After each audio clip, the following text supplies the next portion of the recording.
अस्सलाम वालेकुम नाज़रीन, 3H&N में खुश आमदीद। आज हम अपने क्लिनिक हुबस शाफी में मौजूद हैं और आज हम एक नई वीडियो लेकर एक नए मौजू के साथ आपके सामने हाजिर हुए हैं।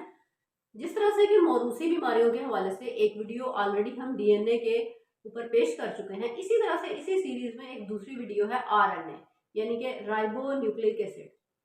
और राइबो न्यूक्लिक एसिड हमारी बॉडी के पूरे डीएनए स्ट्रैंड के साथ साथ मौजूद होता है और इसके आप जानते हैं कि मॉलिक्यूल लेवल पर इसके बॉडी के तमाम ही ऑर्गन्स के सेल लेवल पर इम्पोर्टेंट रोल है आरएनए का।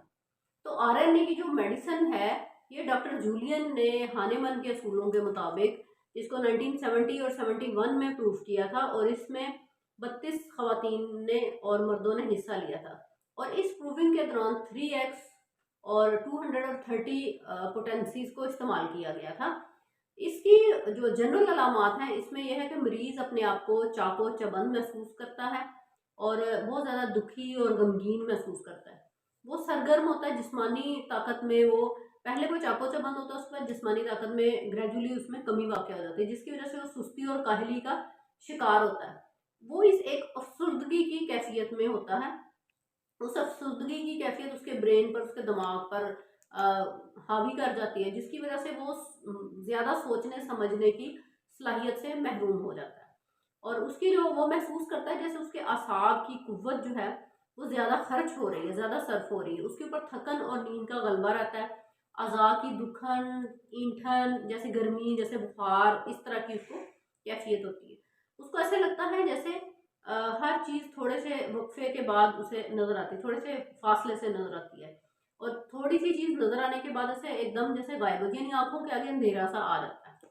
और नींद के बाद वो उसकी हिजानी सी कैफियत हुई, जब वो सोकर उठता है और उठने के बाद वो बेचैनी महसूस करता है, हिजानी यानी परेशानी महसूस करता है और बेखाबी की कैफियत होता है। सोने की कोशिश करता है लेकिन नींद नहीं आती और उसका जो जिस्मानी वजन होता है उसको एक जैसा नहीं रहे, एकदम वजन में उसके इजाफा हो जाता है और दूसरी तरफ वजन में शदीद से कमी होने लग जाती है और अचानक भूख महसूस होती है और कभी भूख बिल्कुल ख़त्म हो जाती है।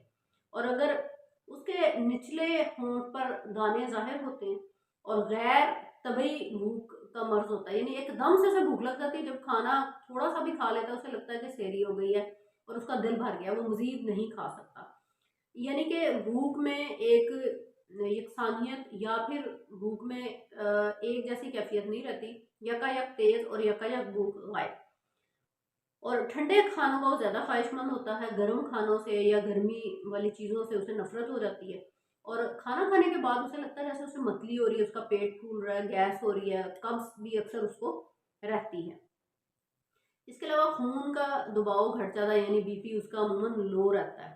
बीपी लो रहने की वजह से उसके अंदर जो उसकी वाइटल पावर है वो स्लो हो जाती है और बेआरामी महसूस करता है, बेआरामी महसूस करता है और उसके नथनों में छोटी छोटी फिंसियाँ बन जाती हैं और ख़वातीन में बदबूदार लिकोरिया होता है और मुबाशरत में वाज़ेह तौर पर एक कमी महसूस होती है। और इसके अलावा जोड़ों में, ख़ास तौर पर कंधों और हाथों और पैरों के जोड़ों में से दर्द महसूस होता है। उस दर्द के साथ उसको ऐसे जैसे खींचने वाले अज़ा के अंदर दर्द होते हैं। इसके अलावा छूत वाली तकलीफ़ों में भी ये काम आती है। नाखूनों के इर्द-गिर्द जैसे गोश्त उसके नाखूनों के ऊपर चढ़ जाता है और दाएँ हाथ की पहली और दूसरी उँगली पर उँगली में ज़ख़म। जिन अमराज़ में ये आरएनए मुश्तमल इस्तेमाल होती है उसमें एलर्जी है, सोरा की अलामात हैं, तपे दिक की कैफियत है। इसके अलावा खून में वाइट सेल जब रिड्यूस हो जाती हैं, जैसे कैंसर जैसा मर्ज़ है। और इसके अलावा जब आपको दूसरी मिसल दवाओं के साथ मुआवन के तौर पर भी इसे इस्तेमाल किया जाता है। इसके अलावा इसे इंटर करंट रेमेडी के तौर पर भी यूज़ किया जाता है। जो मौरूसी अमराज होते हैं उस मौरूसी चेन को ख़त्म करने के लिए आरएनए भी यूज़ होती है, जो एक जनरेशन से दूसरे जनरेशन में ट्रांसफ़र हो रहे होते हैं। तो ये बड़ी ही इंपॉर्टेंट मेडिसिन है। उम्मीद है मेरे नाज़रीन को ये पसंद आई होगी।